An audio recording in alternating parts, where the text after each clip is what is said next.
doing this the first time here on Facebook, trying to get live together with Simon, but I can't see him. Don't know what is happening here.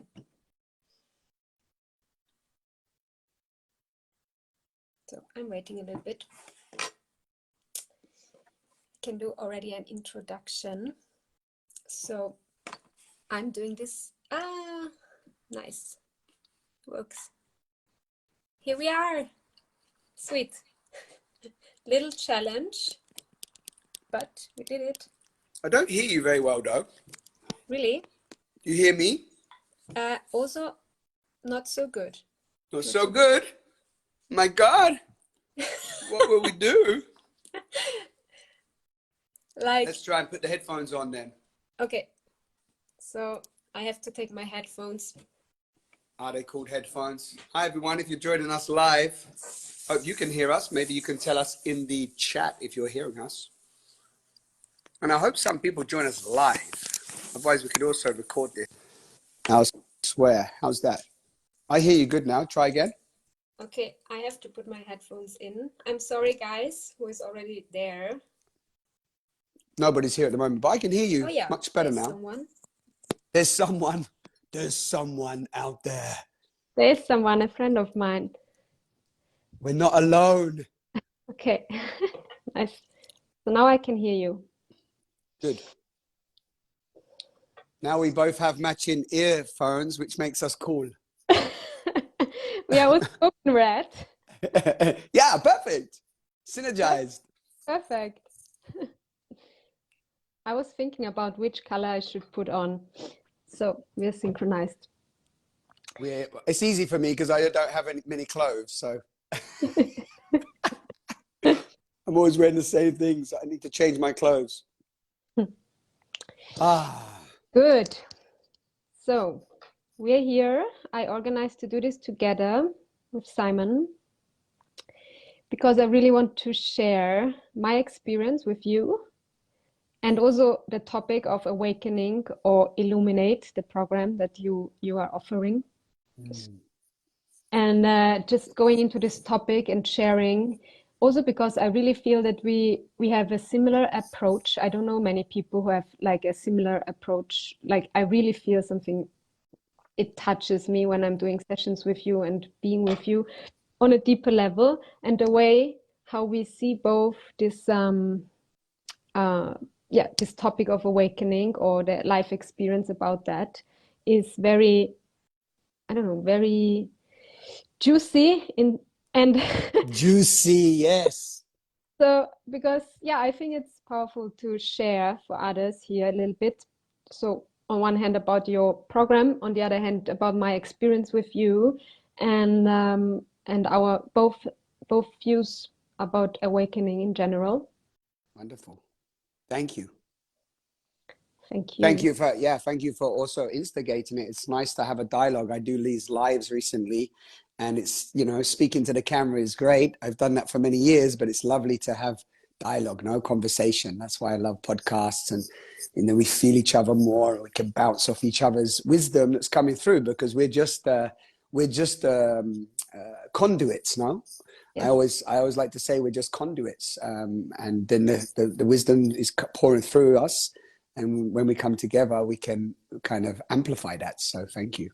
Yeah, and that's also what I'm feeling. So same. And I really want space to this topic and really to transmit something with it. Also with this call, just a little transmission. So, where do we start? We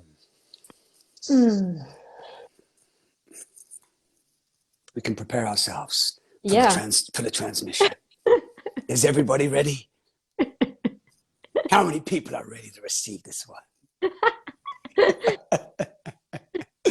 That's a beautiful way to start. I love seeing your smile and your laughter, and that's something that I love working with. Because I see the joy that pours through you. And I think that actually, I want to hear from you, like your experience of this, of course, as you started it, but there's this, sometimes I feel this heaviness around transformation or awakening, whatever you want to call it, because we kind of have to face a lot of shit and we have to go into what is called the dark nights of the soul. But ultimately, it's a lot of joy, because when you start to release certain things that have held us back, and let's say past wounding and traumas that have really been playing out in our consciousness, in our behaviors, in our subconscious programming, when that gets resolved or dissolved or transmuted, whichever term you want, then all that's underneath that is a lot of inner peace and deeper real joy, not just the joy of going out to the cinema and watching your favorite film, but like the real joy, of like the joy of being. And when that arises, there's a deeper peace, and that's a lot of that's fun. It's beautiful. It's a lovely way to experience this mystery. Yes, deeper joy and also aliveness. And this is really the point, that often, as you said, often we have this connotation that this spiritual path or doing inner work, that it's heavy. But actually, if we do the true work, it's not so heavy. It's also not so long. Like, people can stay for a long time, going from one space to another, from one workshop to the next workshop. But what I experience with you, and what I know also about myself, is when we really dive into the topics, to the root, like really going there, then it can really change in a moment. Or it changes more quickly. It's not that you have to do so much work about it. But the point is to get what is here and now, in this moment, and to dive into it, and not to have fear about the depth and the depth. Yeah, I was going to say that's a good slip of the tongue, but it's perfect. And this is what I experienced with you also when we did sessions or just being together. This what really touches me is to really look at reality in a really sober way, and to embrace what is here and now, and to really feel that this is actually the key to embrace the pain, or to embrace whatever it is. This is really the key to really come to the heart. Yeah, I like that. And I like to play with words, but we come to the heart of the matter. Yeah. So, when we really like land in our sort of like primal, dark energy, here I am, then we can really activate, this heart. A lot of the times I find that beings get lost in a lot of the kind of metaphors and the spiritual jargon. I don't always use that word spiritual, as I think you don't either so much, but it's like, this can get very confusing actually for some, because it's like, I need this spiritual awakening. What's it going to be? It's like, I'm just going to see Jesus everywhere. I mean, it's definitely not going to happen, but this idea of like, everything's going to change and I'm going to be this, enlightened being, and you do become enlightened. And that's, it's hard for people to own that. The idea of saying I'm enlightened, I'm awakened, I'm illuminated. This is why I use the term illumination. I know you love that word too. It's inspired by that word of illumination, because actually it's what you use the word a lot, but it's aliveness. Aliveness, when you're alive, you're more bright, you're more animated, you're more illuminated, you have more life force energy emanating from your being. And that doesn't mean you need to be big and loud, but just even in your stillness, you're vibrating a different frequency, and people feel that. And the reason why they feel that is you're not carrying so much of the burdensome stuff of the past. You're literally lighter in your weight, because you're weightless, because you're not carrying so much, and you're also not held to the past. Like, can you imagine if I'm holding you? It's like, physically, it's nice to get visuals now. If I'm holding your hand, or here, or imagine a rope, and I'm like holding you on this rope, and you're there, but you won't let go of the rope, and I'm holding you, I'm pulling you, and you're like that, and you're trying to walk the way, but you know that there's something around your waist and I'm pulling you back. That's the kind of physical but metaphor of what many people are and how many people are living in their life, because they're so identified to the past, or they're holding on to resentments and blame and greed, and all these different dense frequencies. And because we're energy beings, these dense, we talk of energy, right? You hear people say, oh, we're all energy. Yeah, it's all energy. And that can sound really esoteric for people, like, yeah, spiritual, woohoo, we're all energy. Yo, we're all energy. But we are just energy. If you look everywhere, it's pure energy. Yeah, life Yeah, force energy. yeah, yeah. So then if that energy, although it's invisible, it can attach itself to things and it can hold on to things, then that energy becomes heavier. It can become dense. It can literally make your physical being feel heavy. That's why when you go out and you start laughing, you start having a good time and you forget about the past for a moment, you go, oh, last night was amazing. I felt so light and like, oh, I felt so free for a moment, or whatever, because the body starts to emanate that vibration. So this is, I like to break it down in these kind of simple, ways so we can relate to it. And it's not so far away, of like, oh, how do I obtain this? Do I have to go and walk the Himalayan mountain and sit like Buddha did for like, the next however many years, It's like, it's all happening right here in the way that we interpret what's going on. Yeah, And and that's that. Yeah, please jump in. I say something about that. Like when we are in a certain situation, and we have, let's say we have a life situation that feels right, good, it feels okay, but it's built up on really holding and controlling, in a way, everything around you, your relationship, things that are happening, how it should be, from a way of fear, like fear-based. This is very subconscious. A lot of people don't feel it, but then they ask themselves, why do I not feel alive anymore? I have everything, or I have this relationship, I have this job, I have whatever. But when deep down we have this certain life situation that we feel good with, but it's coming from a place where actually beneath there is fear of losing this status quo, of not really being comfortable with what would happen if there would happen a change. So Mm-hmm. also really to what is the situation on the earth right now, like with the things that are happening, where people start to feel maybe insecure. And it's, Mm-hmm.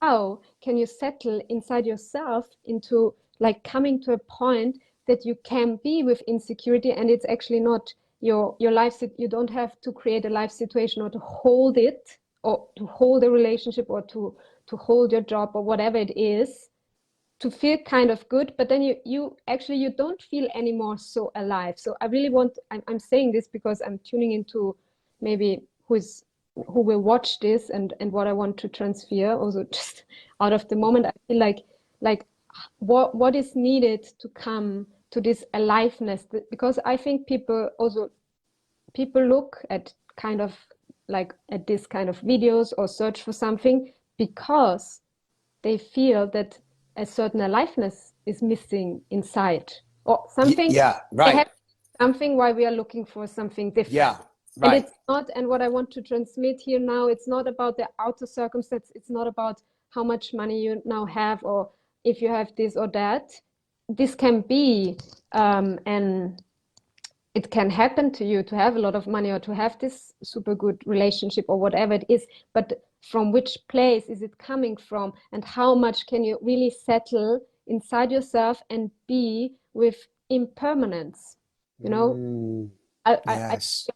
this is actually when we want to tune into this topic of awakening or illuminate. It's not about having security from outside or through, Mm, but how to find this security, or this anchor inside yourself, to be connected to aliveness no matter what.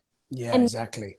once you are there, you feel this aliveness, and then you can also tune into something like a higher or a greater wisdom, or a certain inner knowing, or a certain inner guidance. So a lot of people often ask me, what is inner guidance, or where can I trust?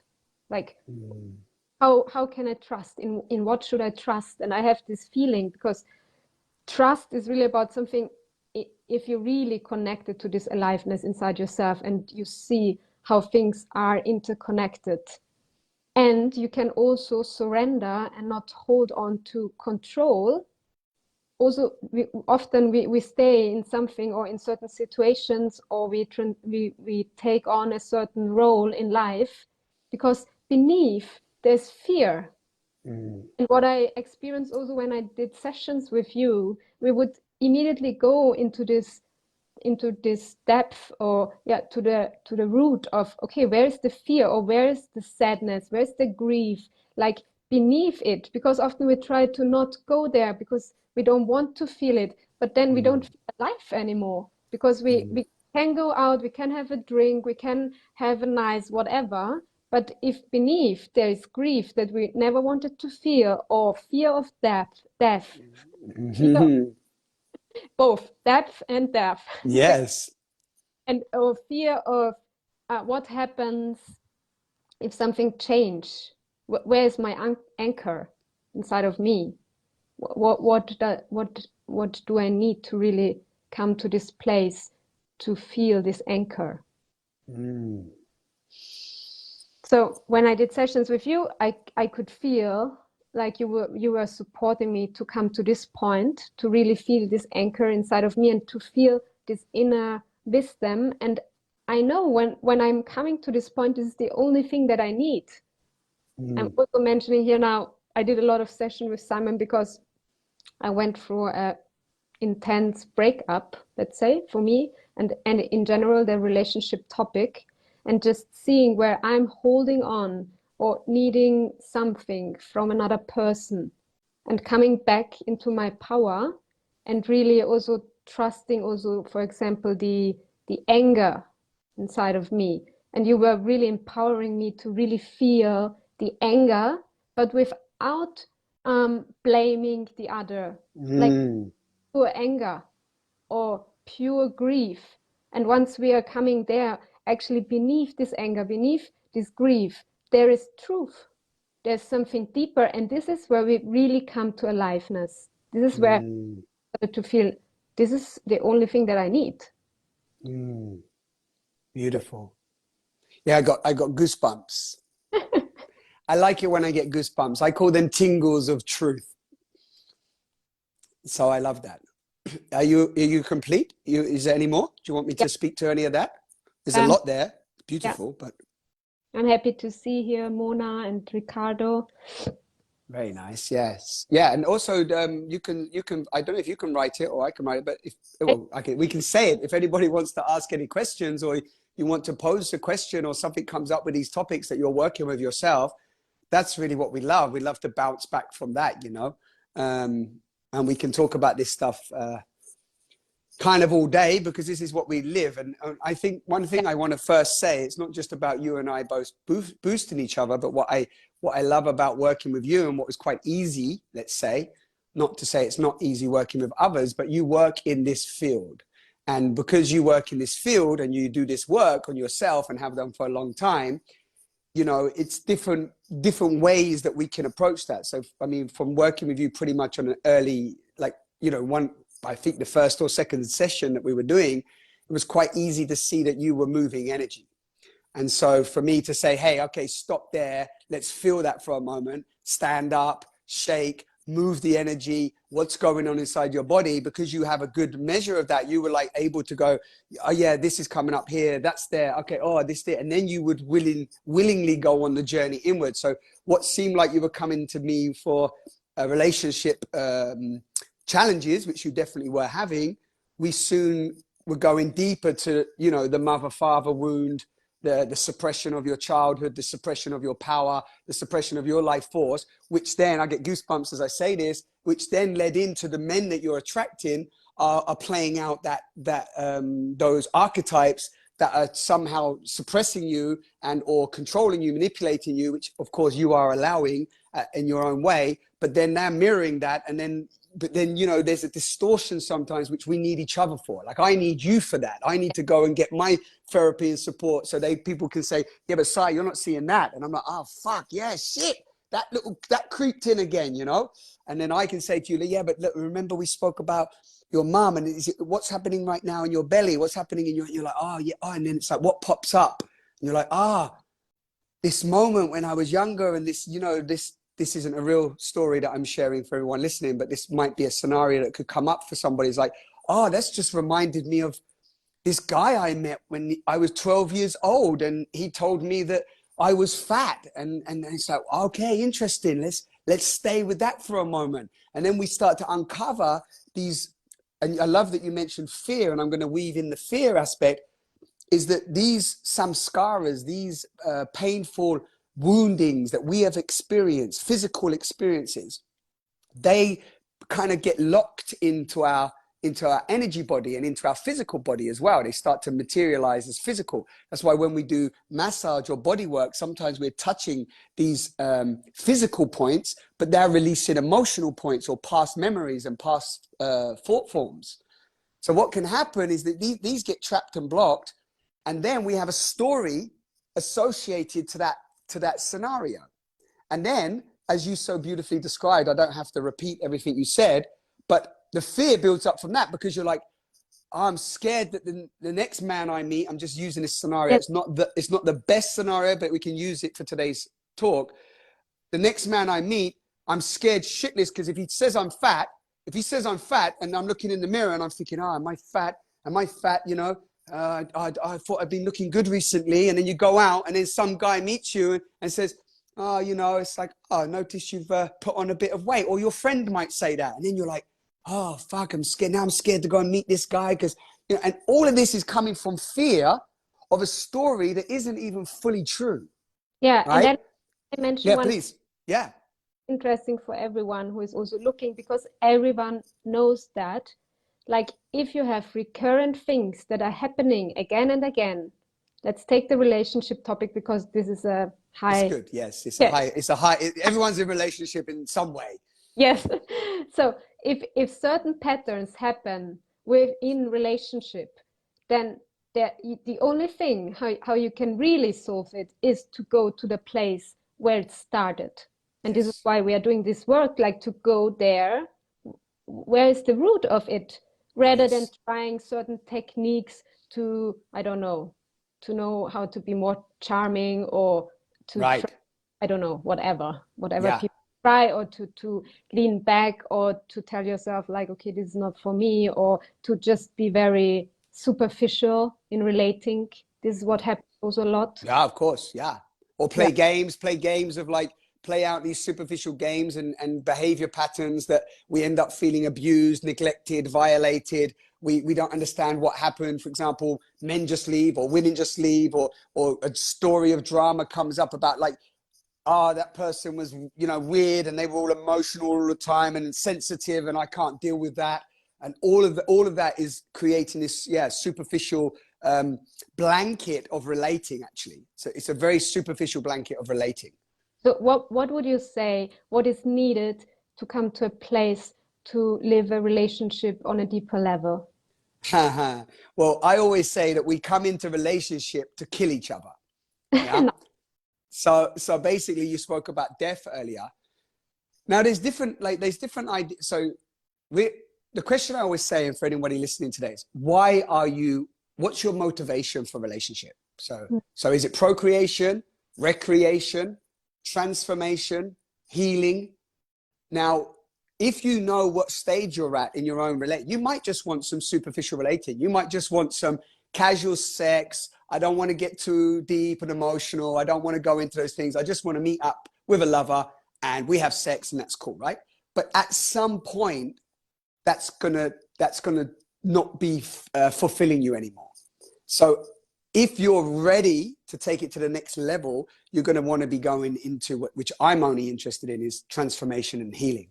So for me, the depth of a relationship is really how much is it giving you the invitation to face the wounds that you haven't been able to face through these superficial encounters. Because basically, relating takes us to the core, as you know, of your mother wound, your father wound, any past experiences that you've had where you felt trauma, violation, or anything like that, they're going to get triggered and touched. I like to think of it like, if there's any wounds that haven't fully healed, it's like touching like a blister or a cut that hasn't healed properly. And if I put too much pressure on it, it's really sore, right?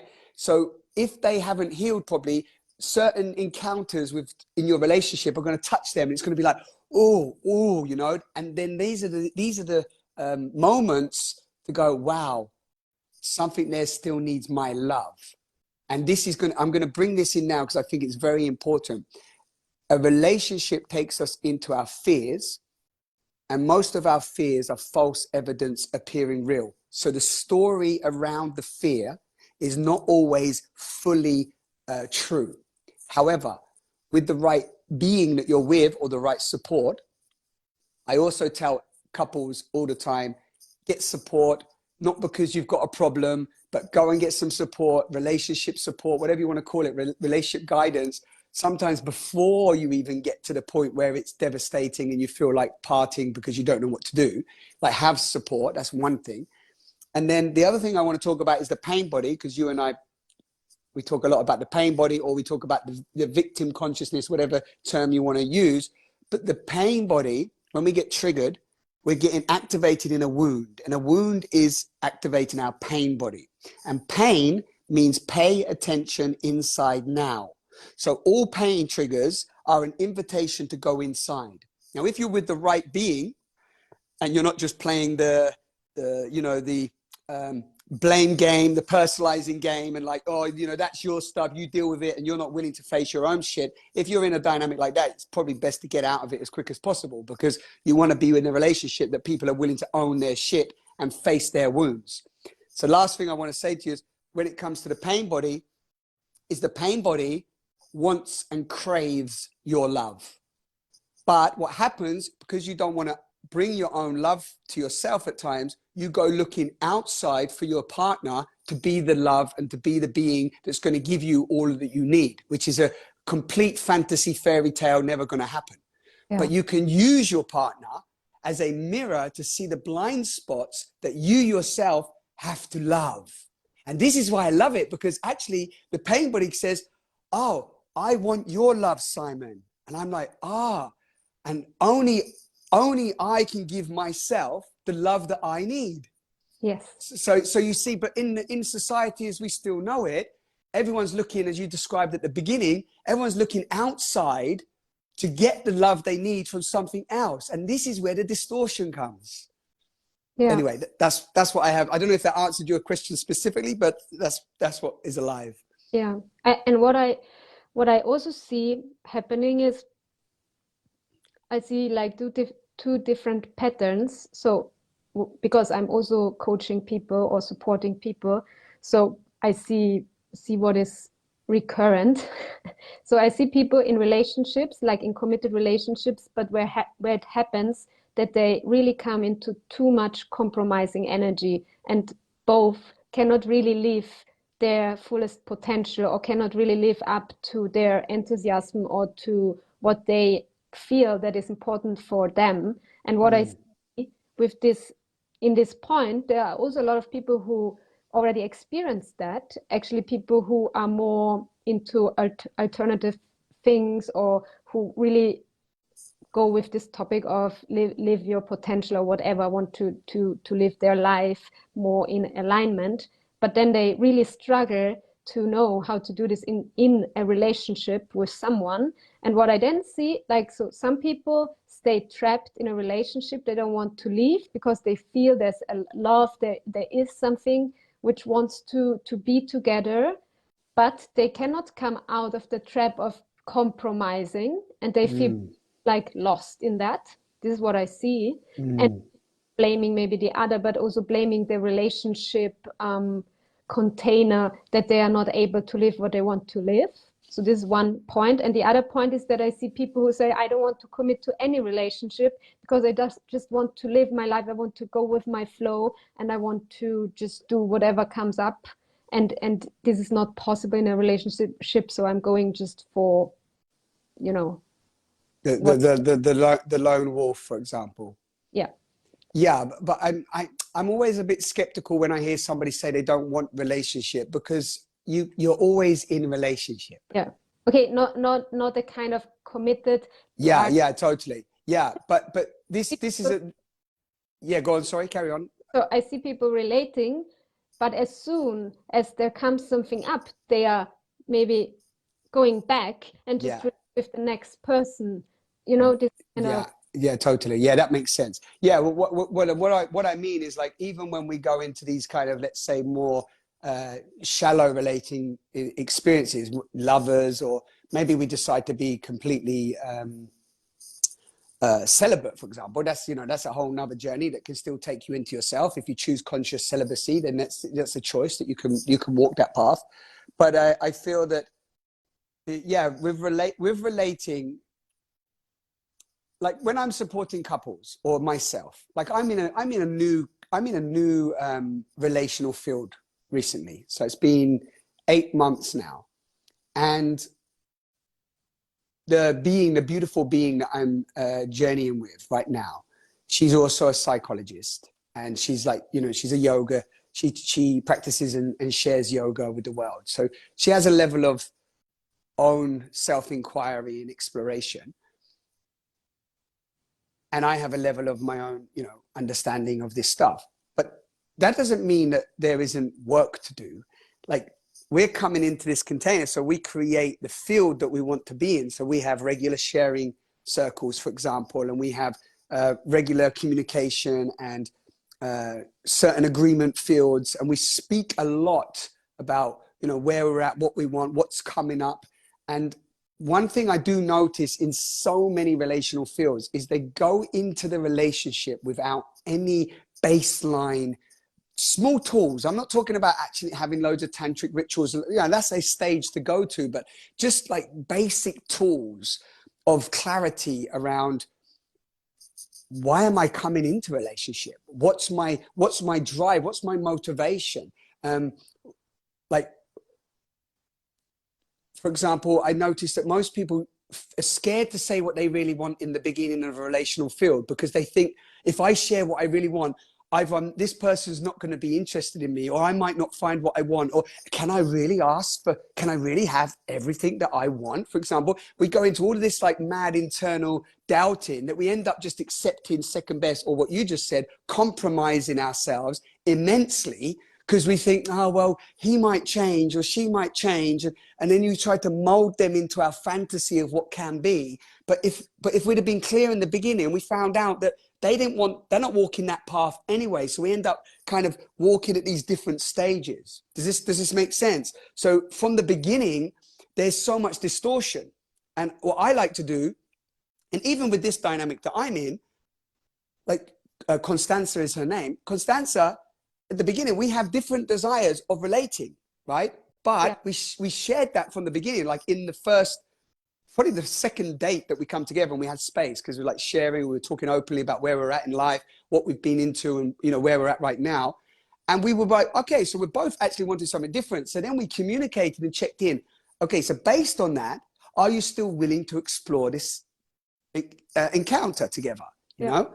And then from Constance's side, she said, you know, I'm honoring my choice. I'm honoring my sovereign choice. I'm clear about where you're at and where you've been and where you're at in your own life right now. And I'm willing to still continue to connect with you, in the knowing that if at any point it doesn't resonate with where I'm at, I'm going to communicate that, and we will opt out or decide where to move at that point.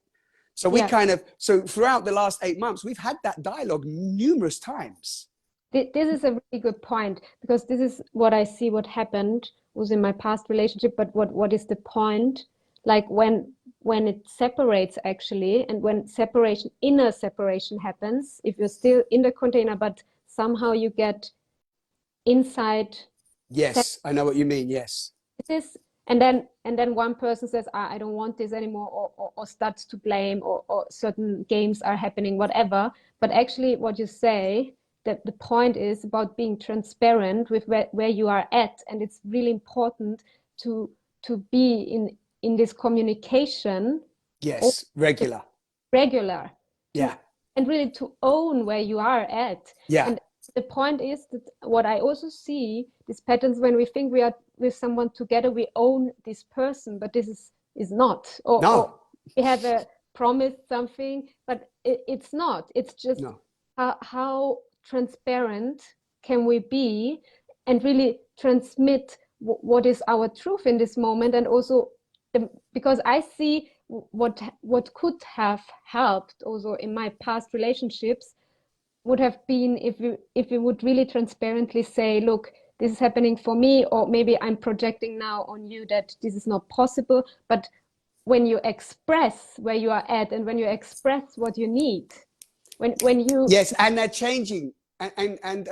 Angelica, they're changing. We're changing all the time. yes, We're transient. You said earlier the word impermanent. It's all impermanent. It's yeah, changing. Like, yeah, just because I come in and I'm like, this is where I'm at right now, I might have an experience, a number of encounters through that month, and I'm like, wow. I'm like, I want to explore this right now. This is emerging. But then what happens is that starts to bubble inside, but we never tell anybody, because we think, oh, but am I allowed to voice that? Do you know what happens? Literally every week we have a sharing circle. Every week, like just the last one, some stuff was in the space and we needed to have a sharing, right? And I was like, I noticed there's some projection going on, and I'm looking outside the container at the moment. I'm noticing how my energies think, and I'm also noticing how you're saying certain things that I'm not aligned to your words and your actions matching. And then, you know, we went through, it was like a 2-hour sharing. So I'm giving you like, you know, the scratch of the surface, but some other things come back from Constanza. There was some anger that arose in her, and she was able to express that. She didn't like the way that I was saying some things. She felt I misunderstood her. And then at the end, all that noise is out, and there's just this divine connection, right? Where there's this expansion beyond all of the noise and the stories that come in moment to moment throughout the week. You know, judgments come in moment to moment. And if we don't put the light on them in our relationship, then they become toxic, and they start to feed old patterns, and they start to tell stupid, false stories. And then we start to project that out. And all of a sudden we're in a mess. No wonder relationships, and then sex drive ends, connection ends. There's no spark in the relationship. There's no clarity. There's no clear, you know, there's no spaciousness. All this other stuff starts to come in. And at the core, it's because of these little, you know, they're almost like little seeds, you know, that come in and try to tarnish, because we're not being true to ourselves of what's changing moment to moment. Yeah. And I think this is really the art, how to be in relationship, to be true to what is changing, and to see really what I mentioned in the beginning, that life is changing all the time. All the time. And really to own your inner aliveness, you're changing, but to be in communication with the other person, and to find also an anchor in that.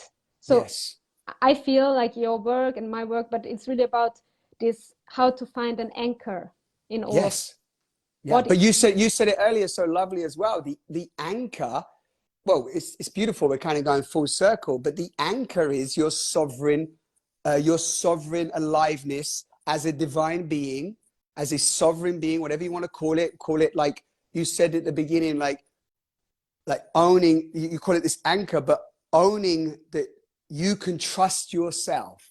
You can trust your intuition. You can trust what you're feeling. Like, how many times I've worked with couples and they tell me one thing, one person tells me one thing, the other person tells me thing in their variation. It's exactly the same thing, right? But just in a different circumstance, different variation. They both want to say the same thing to each other, but they're scared, right? They're scared to say it. But when they've said it, it liberates the fear, it liberates the old tension. And most of the time, like 99% of the time, the other person says, oh God, thank you so much for saying that. It's like, oh God, I've been holding that story on for so long, and we both actually wanted the same thing, you know? It's like, so we have both wanted the same thing, but scared to express it, and then just banging heads, you know?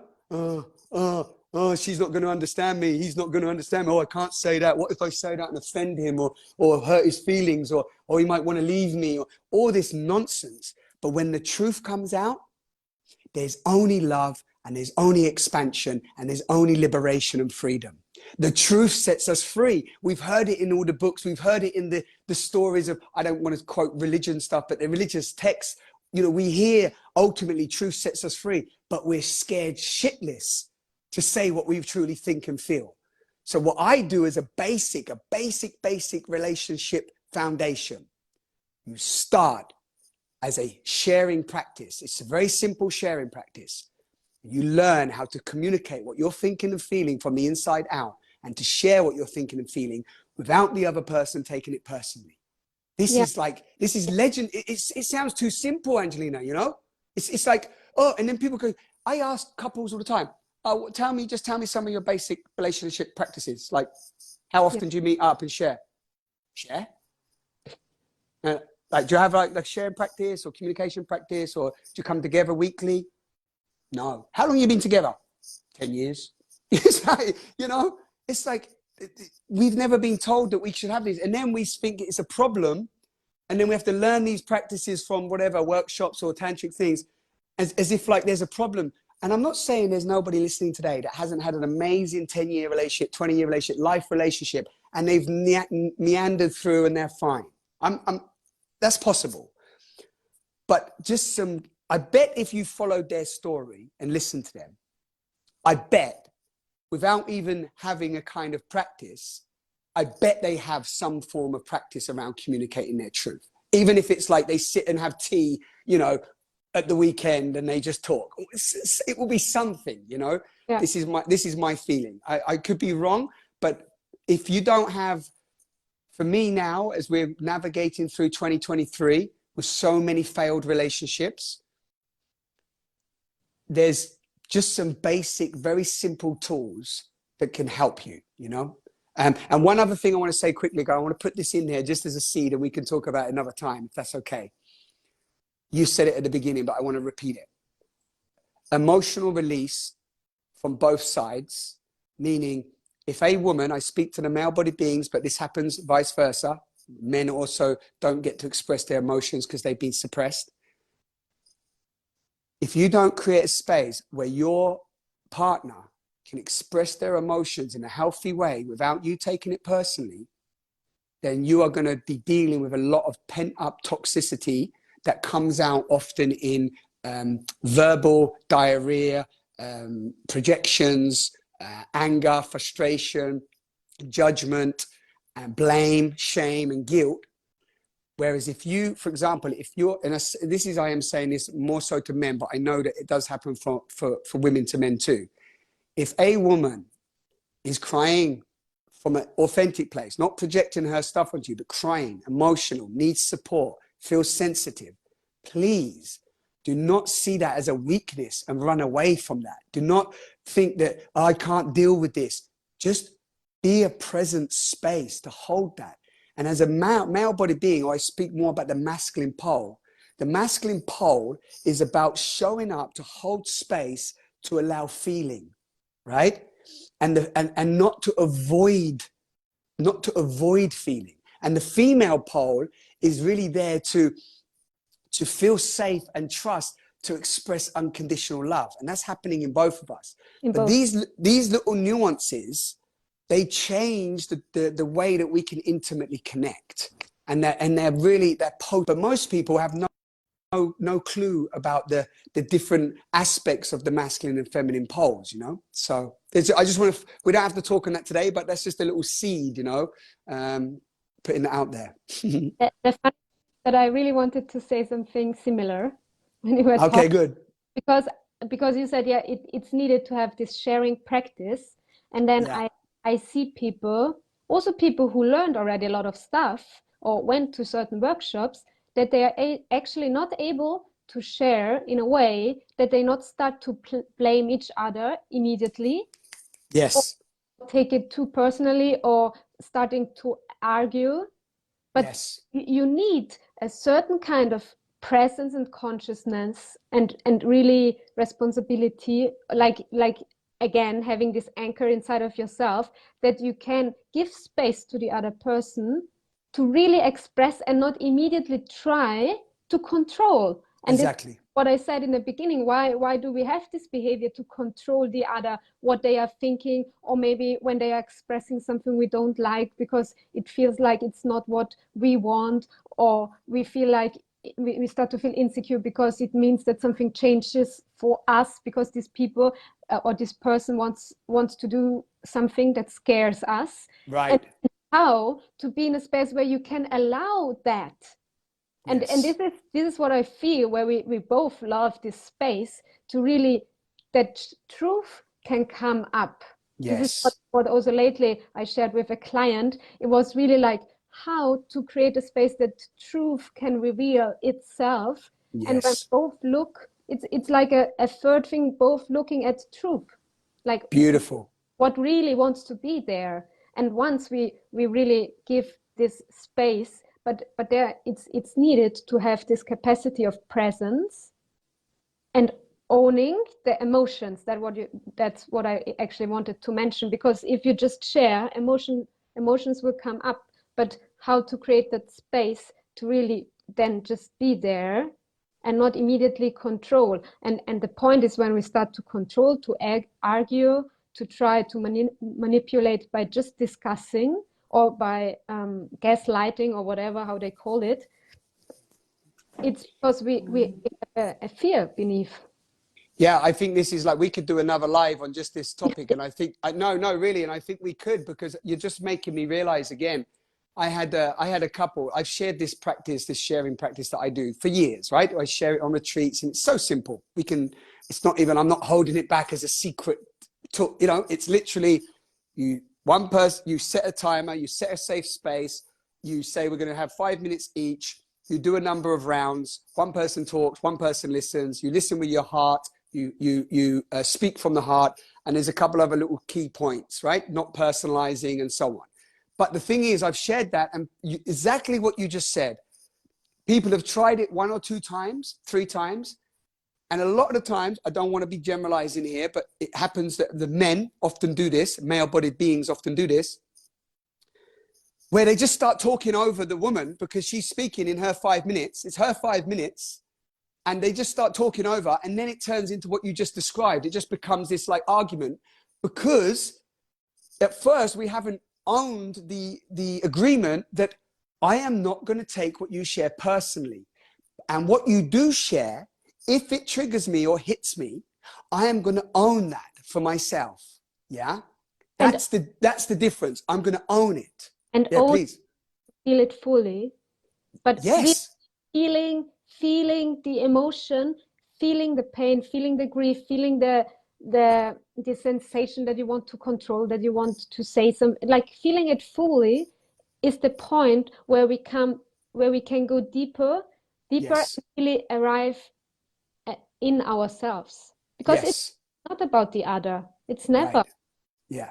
But And actually then you get like, then we could get, we probably have to end soon. We get super excited here because there's so many little pieces to this. So if you do that with your partner,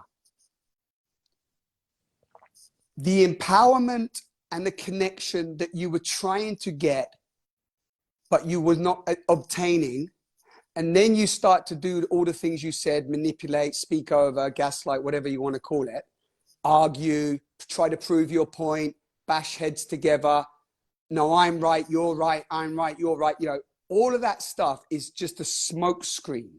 yeah. That's holding you back from feeling and facing what you need to feel and face, to actually then get the embodiment and the connection that you were craving anyway. So it's like, it takes you there, but because we avoid it, we never get there. So we start leaving the next relationship. We start coming up with all reasons why we can't do it, or why they're not a good lover, or why all this stuff, where at the core, we just needed to speak our truth and be able to hold that truth, right? I always say to people, Angelina, if I call you a pink elephant, like, Angelina, you are a pink elephant. Aha, look at you, pink elephant, right? Nothing happens, right? No reaction in your body whatsoever. Nothing. Yeah, you're fine, because you're not a pink elephant. It's not bothering you. It's a simple thing. But if I say to you, Angelina, sometimes you're overreactive, that. So it's just sometimes you're really overreactive. If you receive that and you're like, oh yeah, you don't need to react and go, no, you're overreactive. No, I have a right to be overreactive. Yeah. It's like, also, and you go into, it's just like, ah, interesting. That just touched something inside me. Ah, interesting. So I'm overreactive. Ah, let me tune into that. Why do I overreact? Ah, I overreact sometimes because I'm scared that I'm not going to be able to express myself. Or sometimes I don't take a breath because I'm thinking like, you're not going to hear me and you're not going to listen to me if I don't say now. And actually the overreaction is trying to protect myself, whatever, right? Or I say you're overreactive and you don't get anything. And even if the person thinks you're overreactive, if you haven't received anything in there, not from bypassing, but genuinely, you'll be like, ah, interesting. So I hear you say that you feel that I'm overreactive. Could you elaborate on that? Could you tell me some more about what's happening for you? And then they might go, yeah, because you know, you do. And then you can break it down together as a team. I always say a relationship is a team. You break it down together, and you know what? Nearly every time it goes down to a need that's not being met. Yeah. Right. So this is just, we're getting into real details now. I know we're going to end, but like you will find out that most, I love what Marshall Rosenberg says, all violent communication is a tragic expression of unmet needs, right? Yeah. All violent communication is a tragic expression of unmet needs. So whenever we're fighting with our partner or we're doing all this stuff, what we really want to say is that I have a need for connection, and it's not being met right now, and I need to take care of that myself. What do I need to do? You know, I need to take a day out for myself, and I need to connect to me. Or I would like to go and be with my friend, because whenever I'm with my friend, I drop into myself. I need to come back to my center, whatever the story is, you know, whatever the result is. So that's all I want to say. Yeah, a beautiful point, like a deeper recognition of mine about this topic was that actually when we feel our need is not met, in the like in the how to say, in the bottom, can you say it like that in English? I don't know. It's In the that bottom, yes. Depending on the context, but definitely in the bottom. or beneath, it's like that I'm actually not honoring or not giving myself this thing like to myself. But it's actually not even about giving, it's not recognizing my need, and then Exactly. it's not honoring it, and then we blame the other, or we say like, I cannot do this because of you, or this is not happening Yeah. because of you. But actually it's beneath, it's like not really honoring that this is my need. Yeah.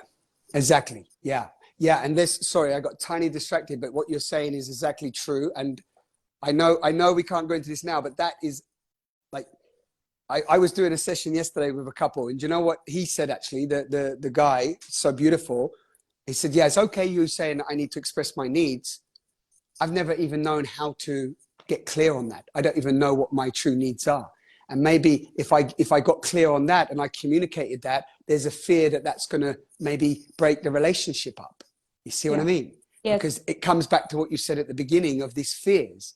But if we get to the point where we know that we're not going to lose love, and we're not going to hurt anybody, and we're not going to harm anybody, least of all ourselves, if we are able to speak our truth. Because when we speak our truth, we don't only liberate ourselves, we liberate the other person. So in a relationship context, I don't want to be with you in a relationship that you're not feeling that you really want to be there, and it's not your truth. I don't want to wake up with you in the morning and you don't feel like this is where you want to be, but you're going to go and do the whole acting game and the mask game for another day or another week or another year or another 10 years, just in the hope that I would be what you want. Yeah. You know, I'd prefer you to be single and exploring life in the way you feel free. So you feel alive, back to where we came from in the beginning. You feel aliveness in your being, and you're not living a lie. Yeah. Like ultimately, we've gone full circle, and I think it's probably time to wrap it up soon. But awakening is about aliveness and living the truth of who you are. Yeah. That is really the essence of it. Yeah. So if to be the truth of who you are, the reason why it's so scary is you may lose friends. I don't even like the word lose friends. Yeah. Certain friends may not hang out with you anymore. You might not live in the country that you've grown up in. You might decide to follow a completely different path that you never thought was going to be your path. Whatever it is, change will happen. And that change is one of the scariest things that humans have to go through, even though it's the constant thing. So, this is what we're dealing with constantly, is just the fears, the little fears and the big fears. And the more that we become a fear chaser, or I like to say, false evidence appearing real turns into face everything and rise. So it's like, we face everything and rise. Everybody's seen this probably on the memes now going around in the last several years. But, it's like we face it, we feel it, it's scary. And then we take that step into the fear, we face the fear, and then we feel the liberation. Yeah. And that's kind of the, and this can happen very small, and sometimes it can happen big, but we do baby steps, baby steps, baby steps, baby steps, baby steps. Yeah. That's so beautiful. It's really like coming back to the beginning, like awakening means to really live truthful or be yourself and not live a lie. So this is actually very potent, like not living a lie. Yeah. Neither in relationships, neither with yourself, like not living a lie. Yeah. And having the ability and the trust to face if you feel that there is a lie happening inside yourself, in a pattern, whatever it is, to be open to face it. Yes. And then the beautiful thing that I transmitted to one person in the last session that I offered was about if we are so open to express and to give truth the space, then truth will lead us actually. Yes. And it's so different than when we have this how it should be, or we have to control, or we have to know where it should go, also in the relation, how it should unfold. Yes. I had this understanding, actually, if we really surrender to life or to truth, to the aliveness in us, it will actually, it will be the best for everyone. And this it's so beautiful. Yes. Conditioning is like, okay, then I will hurt the other person. If I'm truthful, I will hurt the other person. I had this also in my relationship where we went through, like, I will hurt the other person if I'm truthful. But actually, it's just the belief that truth, like there's a deep belief maybe beneath that we think that truth is actually bringing us into the wrong place instead of course. Of if we are really going with aliveness, it's the best, like it's for the best of everyone. Yeah, right. But this is so, again, thank you for bringing that in. I think that's the crux of it. Like sometimes truth, when you express it or reveal the lie, in the beginning, it feels like it's going to cause a problem. Yeah. Like, for example, if I decide to leave a relationship or a situation because I no longer want to be there, in the beginning, people feel disappointed, they feel hurt, they feel certain emotions come up. But if they're willing just to feel that, that soon because as we've been saying, everything's impermanent, that soon transforms. And then, for example, I had somebody 2 years after I spoke my truth to them thank me. 2 years after. They didn't really speak to me for 2 years. 2 years after, they're like, you know what? It was hard to take, but you speaking your truth and following what you needed to follow, it enabled me to go and do something completely different. And I did what I wanted to do. And I just want to acknowledge you for that. Yes. So it's not in the moment. People might be like, whatever. But if people drop into their truth, they will understand that, wow, I'm actually really grateful that you did that. So you're only limiting and holding yourself back by staying in the lie anyway. And that's what starts to suck your life force. Yes. This is why we don't feel alive. It's when we are alive and trying to cover it and to stay on a certain level. It's horrible. It's draining. So draining. Yeah. And it's true. When we reveal the truth, it can bring up a certain crisis.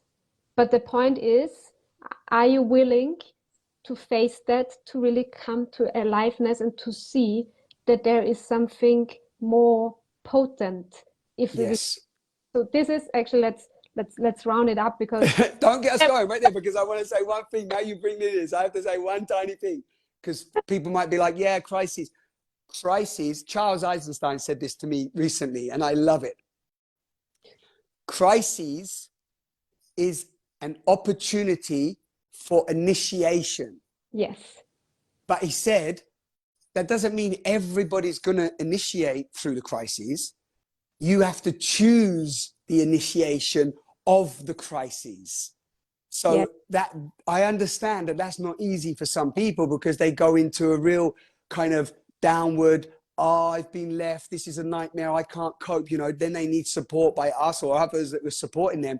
But if you can see crises as an opportunity of transformation, then wow, you know, you're really in a different way of engaging with life. yeah.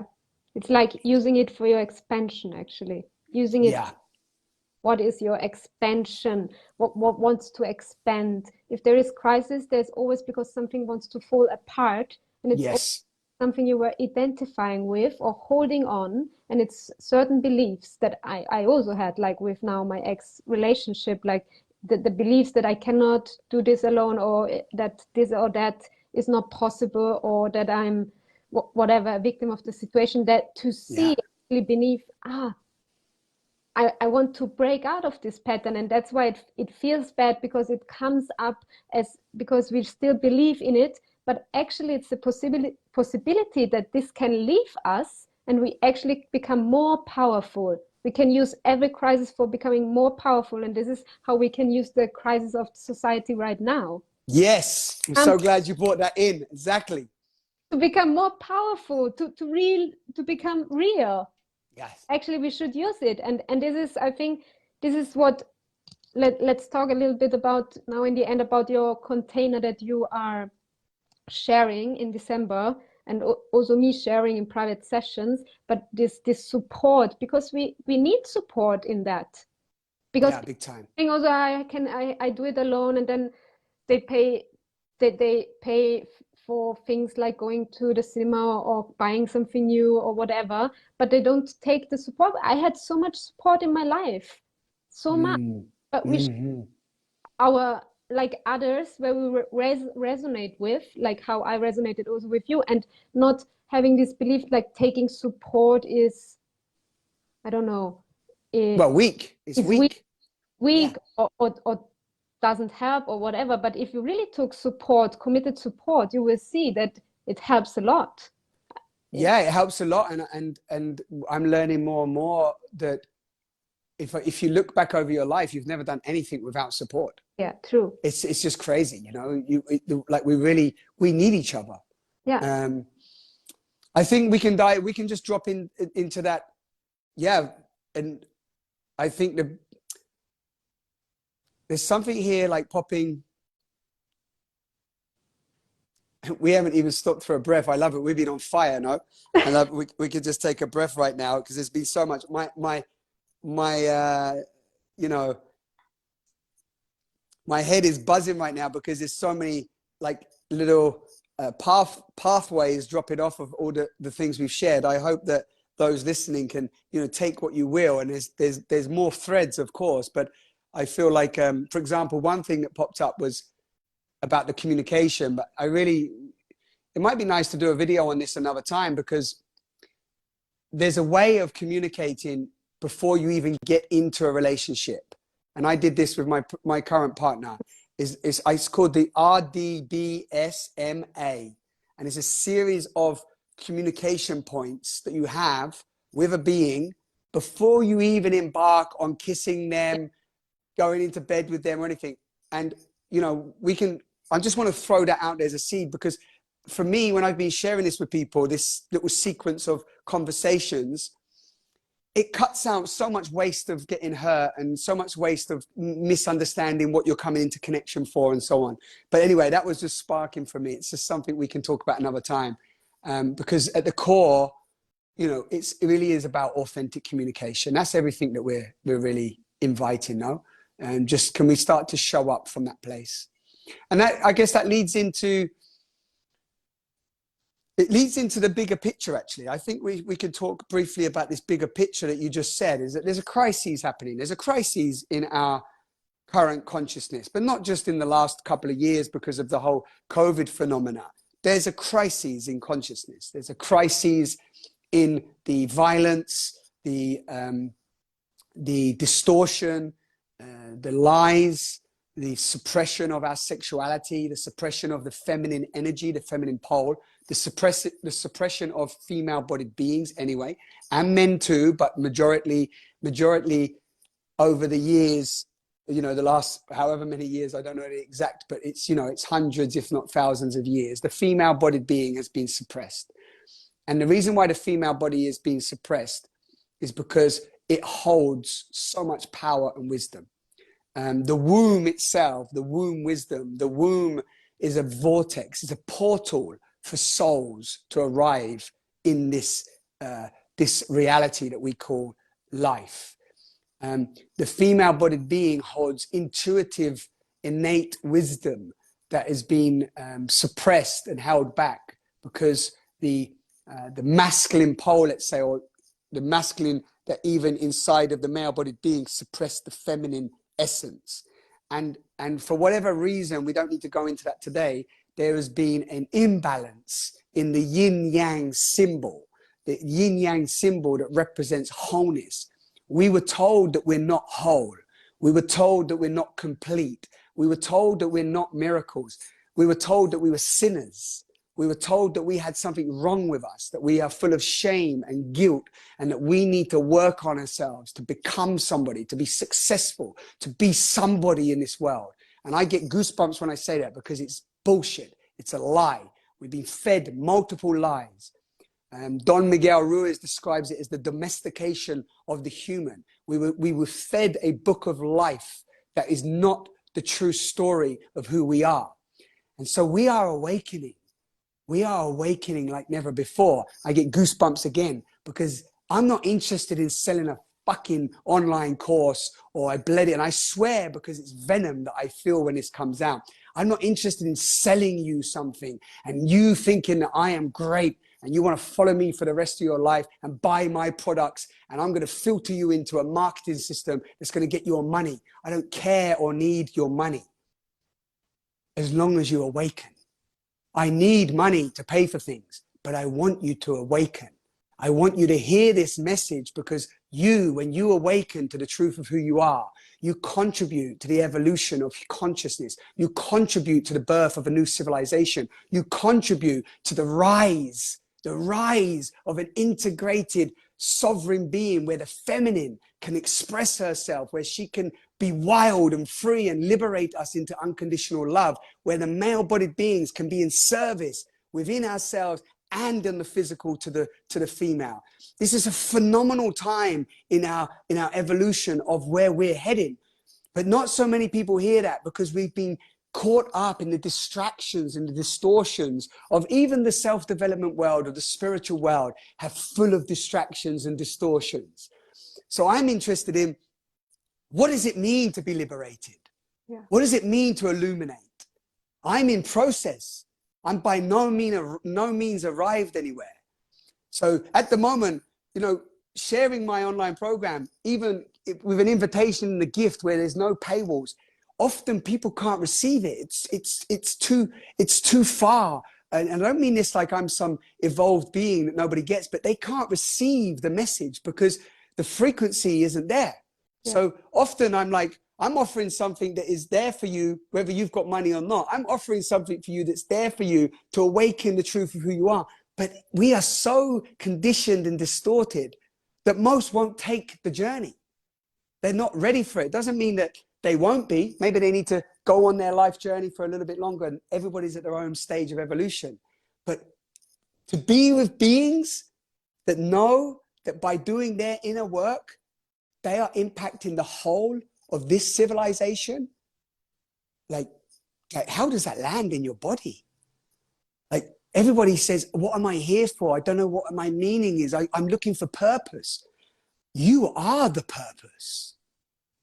Like there ain't no purpose to get and find. You don't have to go and study a degree or learn some new techniques to find your purpose. The very fact that you exist is your purpose, right? It's like, it's, you know, so it's like what I invite is the reframe. Yeah, we do practices. Yeah, I'll invite you some questions. Yeah, we do some stuff, but that's surface level stuff, Yes. you know? And this is the point where I say, like, I resonate so much because I feel this deep in my heart, and I'm really touched from what you said right now. Really touched, because it's really for me like it's really about this awakening. Yeah, I get emotional. I get tearful. Like, you know, I've been suppressed. My mama and all the women before have been suppressed. It's like, it's enough. It's enough. Yeah, it's enough. Yeah, it's enough. It brings the tears because I'm seeing it. You know, just yesterday, I was feeling so suppressed because of like playing into these systems that have dominated us for so long, you know? And it's like, it's enough. And when are we going to just own that? I don't care about, you know, being somebody in this fucked up system. I'm not interested in that. I'm interested in us seeing the truth of the miracle in our eyes, that we are raw intelligence. And enough with these stupid arguments and futile, violent battles. And you're brown and I'm white, and you live in that country and I'm in this country. I mean, what distortion is this? we are rising above this. And do you know what, Simon? I feel it also in the same way on the relationship level. Like, really, my heart, I really feel like the only thing that I want is like that the other awakes, that we are in this, like that we awake together. Yeah. And that we just arrive at this point of love and seeing each other. This is the most beautiful thing, you know? And we do all these distractions to get it, no? It's not about we stay in relationship or we need to do the, like, when I experienced that, and I had this also with some of my past partners, when we came to the point where we just see each other and just see the truth. I just want to support the truth in the other. I want to hold on to the, you know, to a certain relationship set. If this is not what the truth wants, it's the most beautiful thing is to meet each other in that space. And this is why I want to create spaces, because I want that people meet in this space. That this is happening, and then to see what happens out of this when this is the base. This is actually where I want to arrive, and when I want to support people or couples, what wants to happen if we arrive there and when we see each other and when we are in this heart space and we awaken together. This is a beautiful end, actually. Yeah. And isn't that beautiful? What are you feeling in your body right now? It's like you're feeling alive, no? Yeah, I'm feeling really touched. I feel warmth in my heart and also in my womb. Yeah. There's warmth. Yeah, it's a beautiful place to end. So, you know, and there's no ending, but like, and you know what?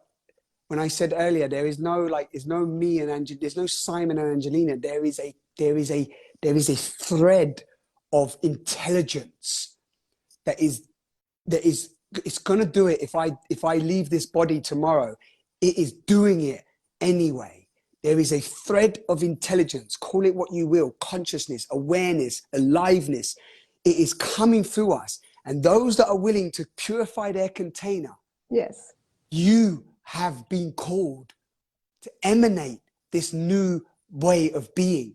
That is awakening. Yeah. So please, with or without Angelina and I, whatever you need to do, wherever you need to be, if you feel that fire, that aliveness in your soul, in your womb right now, know that that is why you are here. There's nothing more fulfilling than knowing that your very essence, your choices impact the whole, even if you choose to stay in fear. If you have that awareness, if you choose the fear, great, consciously choose it. Yeah? But know that we are awakening. Consciousness is awakening. And it's such a phenomenal time to be alive. Yes. So we have to go. I'm sure you can find the links under the thing, but today was really about us coming together and sharing our love. So I think that's what we did. Yes, super beautiful. Thank you so much for this moment and for this sharing and for this transmission. Beautiful, Sai. Thank you so much, love. We speak soon. Yes. Ciao, Ciao. everyone. Ciao, ciao, Maria. Ciao. There's some people Okay. join and different parts of the world. I'm happy about. Yeah, good. Yeah, and we can also, you know, if we want to, we can share this and we can take little snippets from it anyway. So thank you all for tuning in live and being with us. It's been a beautiful sharing. And Thank you. if you look at this video also afterwards, like the recording, you can still write some comments or some questions, whatever. Please. We want to be in this dialogue with you. Yeah, totally. Engaging and supporting each other is the best way. Questions are epic. Yes. So thank you for instigating this, Angelica, Angelina, Angelica. Many names. I like that. You're a multifaceted, multi-divine being. Perfect. Ciao. Beautiful. Ciao. Ciao.